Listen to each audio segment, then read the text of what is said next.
ভারতের supreme court ভারতীয় সংবিধানের চূড়ান্ত রক্ষাকর্তা এবং ব্যাখ্যাকর্তা হিসেবে কাজ করে।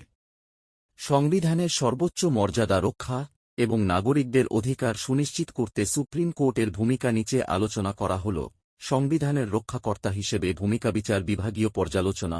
সংবিধানের ১৩ নং অনুচ্ছেদ অনুযায়ী সংসদ বা রাজ্য আইনসভার তৈরি যেকোনো আইন সংবিধান বিরোধী হলে সুপ্রিম কোর্ট তা বাতিল করতে পারে। মৌলিক অধিকার রক্ষা। সংবিধানের ৩২ নং অনুচ্ছেদ অনুসারে নাগরিকদের মৌলিক অধিকার লঙ্ঘিত হলে সুপ্রিম কোর্ট বন্দি প্রত্যক্ষীকরণ, পরমাদেশ প্রভৃতি ৫টি রিট বা লেখ জারি করে তা রক্ষা করে।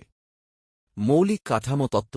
১৯৭৩ সালের ঐতিহাসিক কেশবানন্দ ভারতী মামলায় সুপ্রিম কোর্ট রায় দেয় যে সংসদ সংবিধান সংশোধন করতে পারলেও তার মূল পরিকাঠামো বা বেসিক স্ট্রাকচার পরিবর্তন করতে পারবে না। সংবিধানের ব্যাখ্যাকর্তা হিসেবে ভূমিকা। চূড়ান্ত ব্যাখ্যা দান। সংবিধানের কোনো ধারা বা শব্দের অর্থ নিয়ে অস্পষ্টতা তৈরি হলে সুপ্রিম কোর্টের দেওয়াই ব্যাখ্যাই চূড়ান্ত ও সবার জন্য বাধ্যতামূলক বলে গণ্য হয়। প্রগতিশীল দৃষ্টিভঙ্গি। সময়ের পরিবর্তনের সাথে সাথে আদালত সংবিধানের ধারাগুলোর আধুনিক ও উদার ব্যাখ্যা প্রদান করে। যেমন ২১ নং অনুচ্ছেদের জীবন ও ব্যক্তিগত স্বাধীনতার অধিকার পরিধি বাড়িয়ে গোপনীয়তার অধিকার এবং শিক্ষার অধিকারকে এর অন্তর্ভুক্ত করা হয়েছে।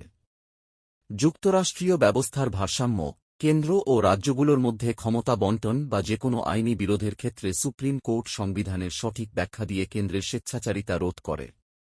সংবিধানের মর্যাদা রক্ষা এবং দেশে আইনের শাসন বজায় রাখতে ভারতের সুপ্রিম কোর্টের এই অভিভাবকের ভূমিকা অত্যন্ত গুরুত্বপূর্ণ ও অনন্য।